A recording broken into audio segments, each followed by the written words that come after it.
Então, há um processo gradativo de adensamento da cadeia de exigência gradual de mais componentes, de mais processos serem feitos no Brasil. Além disso, a gente tenta incentivar o aumento do conteúdo local, ou seja, aqueles projetos que eventualmente antecipam a nacionalização de componentes são premiados com uma alavancagem um pouco maior, uma condição de financiamento mais favorável. E, por fim, a questão da flexibilidade e a nacionalização para contornar aquelas situações monopolistas. A metodologia, ela tem essa... Esse aqui é um resumo do que se trata. Eu não vou apresentar isso aqui, obviamente, que acho que aqui não há espaço para isso, mas eu só queria destacar 2 pontos aqui, né? A gente tem ali colunas mostrando diferentes etapas de exigência do processo. Então, a gente tem uma etapa que começa agora em 2014, uma segunda etapa que começa em 2018 e a última etapa em 2020. E para credenciar equipamentos hoje, a gente só está exigindo basicamente a montagem do módulo aqui no Brasil, ou seja, a célula pode ser importada, todos os itens em amarelo, então, por exemplo, vidro pode ser importado, backsheet pode ser importado, encapsulamento pode ser importado, e obviamente a célula e todo o resto da cadeia upstream também ser importado. Isso, no momento atual, ciente de que não temos ainda uma indústria no Brasil, a gente só está exigindo que a montagem dos módulos seja feita no Brasil para poder credenciar o módulo. Tá? Quando a gente está falando de leilões, a gente precisa credenciar não só o módulo, mas o sistema. E aí a gente passa para uma outra condição aqui, que é a do inversor. Tá? Não se atenham a essa tabela, mas eu posso dizer que o inversor também, nesse primeiro momento, até 2018, ele não precisa ser, não é exigido que ele seja nacionalizado. Obviamente, todos os itens que forem nacionalizados antes vão ter prêmios em relação a uma maior alavancagem dos projetos. Tá? Essa metodologia ela vale não só para financiar os projetos dos leilões, mas também da geração distribuída. Tá? Eu vou passar um pouco mais rápido aqui, porque o tempo está acabando. No final da apresentação tem meus contatos, a gente pode depois tirar qualquer dúvida que for mais específica sobre essa metodologia. Tá? Os próximos passos são, a gente considera que é muito importante ter essa visão de médio prazo, porque temos consciência de que sozinho, só a política que o BNDES está tentando lançar agora não vai ser suficiente para o sucesso e para o desenvolvimento dessa cadeia. A gente ainda tem que articular com os ministérios o alinhamento de uma política pública em todas as frentes, na direção que a gente pretende caminhar, em particular o aumento do imposto de importação para o equipamento completo é um item relevante. Na verdade, aqui a gente colocou o aumento, mas o mais importante é trazer uma diferenciação entre os componentes e o painel e o equipamento final. Hoje o sinal econômico está invertido. Existe uma tarifa de importação maior para os componentes do que para o painel pronto. Isso desincentiva a produção local. E isso é extremamente importante para o sucesso da política, que esse sinal seja corrigido, né? Que essa política seja corrigida. Além disso, precisamos acompanhar os incentivos governamentais a nível estadual, que têm se mostrado bastante fortes, né? O governo de Pernambuco já fez um leilão voltado para a energia fotovoltaica, energia solar no ano passado, já anunciou outro para esse ano. Além disso, São Paulo está se articulando também para montar um leilão próprio.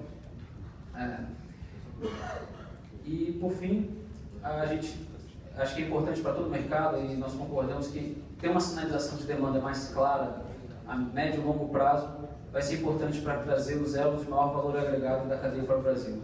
A cadeia fotovoltaica é uma cadeia muito intensiva em escala. Alguns elos dessa cadeia são investimentos de alto volume, que demandam escalas mínimas de 300 MW/ano ou mais, e, portanto, é necessário ter uma visibilidade de médio e longo prazo de qual vai ser a demanda do mercado brasileiro.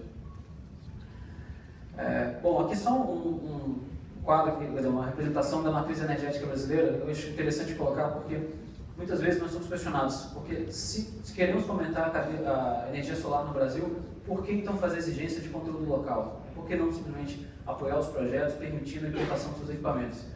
E é importante lembrar que na Europa em particular, mas nos Estados Unidos também, o drive ambiental foi muito importante para dar sustentação política aos subsídios que foram dados à indústria solar.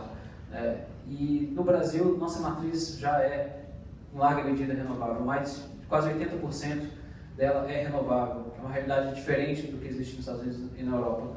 Portanto, o que nos motiva a apoiar e pagar um pouco mais caro na energia solar, em termos de política governamental, está muito associado, obviamente, à cadeia industrial e acho que, não querendo menosprezar, mas a segurança energética também se tornou um item relevante das motivações dessa política, né? Quer dizer, no cenário que a gente tem hoje, ter uma geração distribuída, podendo contribuir para reduzir as pressões que a gente está vendo no setor energético brasileiro atualmente, seria muito importante.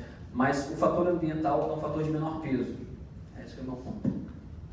Por fim, aqui tem as condições de apoio que foram lançadas específicas para o leilão agora de outubro.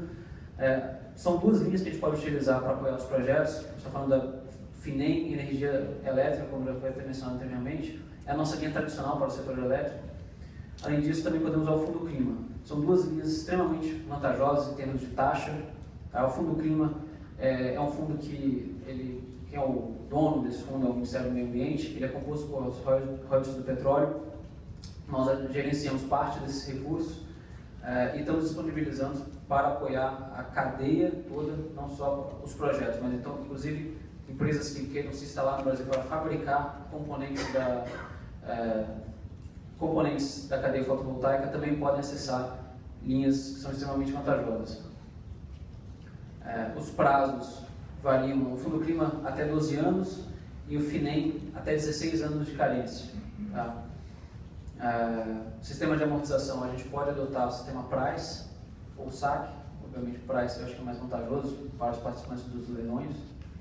E o valor do crédito ele vai ser definido com base no índice de cobertura de serviço da dívida, porque gostaríamos de apoiar esses projetos na modalidade Project Finance, que é como estamos acostumados a trabalhar com projetos de geração de energia, e também vai depender do nível de conteúdo local, que é aquela regra do fator N que eu coloquei ali. Bom, essa é a regra específica para o equipamento, né? Então o valor do financiamento vai depender do fator N, que é uma expressão do nível de conteúdo local. A gente pode até, quando o índice de cobertura não for o limite, podemos aumentar a alavancagem do projeto além do que o fator N permite, mas nesse caso o complemento seria dado por uma fonte de financiamento um pouco mais cara. E, obviamente, o uso dos recursos do Fundo Clima está sujeito à disponibilidade do fundo.